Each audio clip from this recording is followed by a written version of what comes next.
Mask of the Blue Falcon movie, which I personally really, really love. When we get to like re-reviewing that, I just can't wait to dive into it because I think we reviewed that before our first true Comic-Con experience.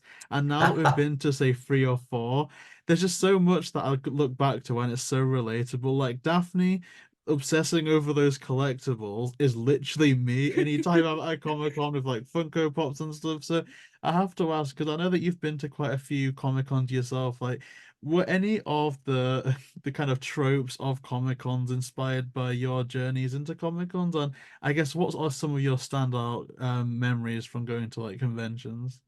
Oh, I mean, yeah, I think for especially Mask of the Blue Falcon, yeah, definitely.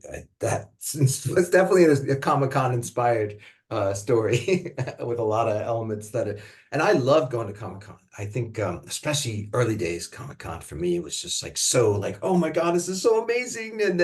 And it was so cool, like you said, the collectibles and even just going down the comic book aisles where there would just be boxes and boxes of comic books and you could just go through them and the artwork that people were coming up with, it was just like, and this was early days, was for me early days, back in the 90s and early 2000s, were some of my favorite years. And then I don't want to disparage the corporatization of it, but it got a little franchisey for me. It was like it's the Batman movies and it's the Marvel movies, and it's like, well, what about all the good stuff that we used to have? You know, it's like they kind of took over everything. And then recently, this last year, because they didn't go, because I guess because of the strike and they were trying to save money, and everybody's on the upside down at the moment. All the corporations are upside down.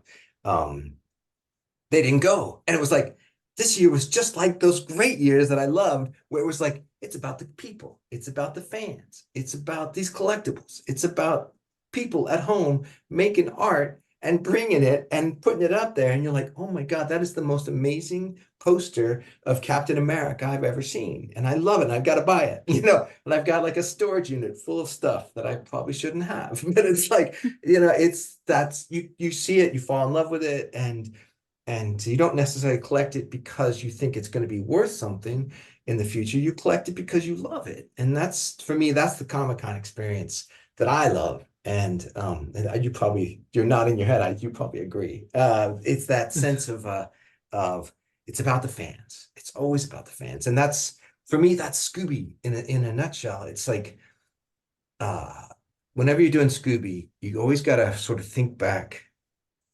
to how you felt watching it as a kid. And I know it's easy to go back to watch the 1969 show episodes and go, oh my God, this is terrible. I mean, and maybe from an adult 50 years later perspective, it's not, these aren't the best episodes ever, but they're iconic, you know, and I still love them.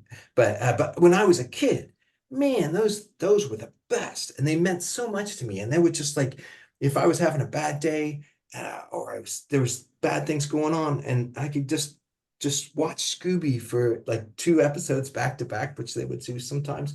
I was in heaven because it was like it was just beautiful that you love the characters. They take you away from things. It's got a mystery. It's really creepy. It's the designs. I love the background designs and all that original artwork. I loved it. And so for me, writing Scooby in many ways, sometimes you can get caught up in the snark.